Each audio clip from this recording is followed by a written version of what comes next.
how should you think about food? How do you make sure that they're good, positive thoughts? And I think it's to come from a completely different mindset. Hi, I'm Jeff, and I lost 30 kilos 20 years ago. And in 10 seconds, I'm going to give you some hypnotic ideas to help you do the same, to lose weight and keep it off for good. Consciously, you already know what not to eat and to move more. The problem is that subconsciously you resist doing it. When you take care of the inner game, the outer game takes care of itself. What do you mean by change the quality of thoughts? When you're feeling shame around the food, you're judging yourself and saying, I'm a horrible person because I ate like this. What feeling does that thought evoke? What feeling does that thought create? When I look at that food and I look at it and I just think, what a lazy slob who can never do anything. Like if I look at the food and think that, and was making a lot of judgment about myself around it, that doesn't help. It's just not a good thought. There's an element of shame and guilt for the thing that he knows he's going to do. I'm going to eat poorly and I'm going to feel bad about it, but I'm going to do it anyway. So there's a sense of like, I don't have no self-control. I've done the wrong thing. And there's just so many feelings, so many negative feelings in the thoughts that are happening. I find it hard to say what people should think.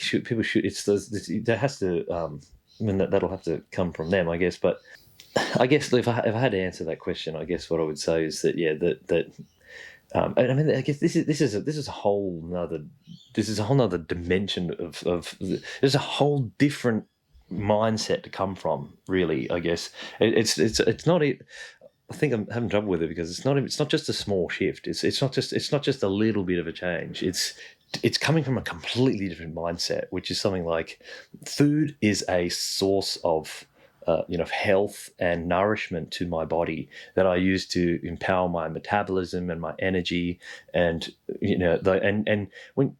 when you think about it that way, that's a positive thought, right?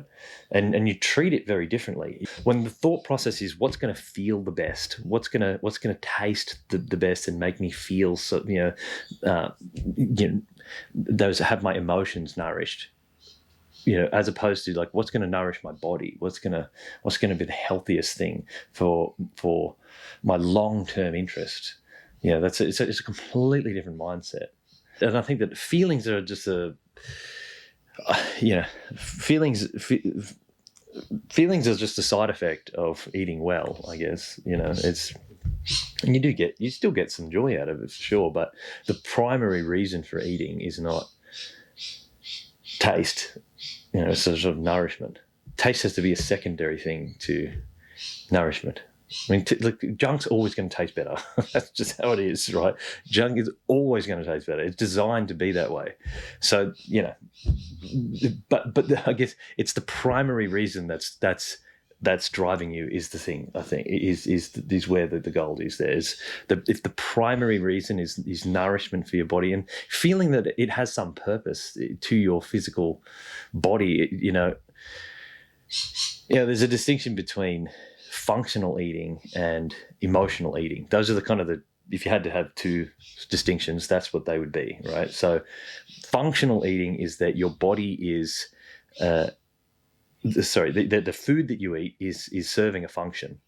So say for example, if you train, and you do weights and or any sort of resistance training of any kind, and then your body, even some cardio as well. Like when your muscles are being used, they're being broken down, and then the protein is needed to repair that tissue.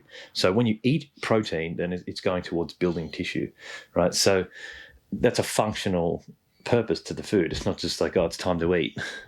What's going to taste the best? Like, as opposed to say, like, what does my body need? When that's part of the thought process. How is this going to affect my health and my body? Like, when you have some sugar, you consider, okay, how does the sugar affect my energy levels? How is it going to, what nutrients does this have? So what damage is it doing to me? What positivity is it bringing to me? How is it healing me? How is it hurting me? If like bringing that kind of mindset to it just brings a whole different range of emotions to it too, right? It's hard to feel 100% good about something when you look at it and you think this is damaging me. you know. It's still good, you know, because it tastes so good, but it's different, you know. Like Is this with the emotional eating? yeah. So yeah, well, yeah. I mean, look, I guess, and the fact is, you're always going to do both. You're never gonna do no emotional eating ever. But yeah. So you know, the distinction from the functional versus the emotional is that emotional is just essentially just what feels good right now. What am I going to have? Like the primary consideration is just what tastes the best, what feels the best. Like, and even, I mean, and that even goes to overeating as well. Like when you get to a certain point where, if you're more or less full, like, yeah, and then you choose to you eat on top of that. That's an emotional decision. That's just I want it, you know, because I mean, you've got to know at that point that you don't need it. You don't. It's not serving you in any way. You're probably going to feel sick and bloated afterwards. But do you do it anyway? Why do you do it? Feels good in the moment, at least. So that's just one idea. But if you want to learn, if you want to know how to deal with the discomfort of losing weight, does that wrap it up nicely? Yeah. So that's just one idea. But if you want to learn how to deal with the discomfort of losing weight, click here. Yeah.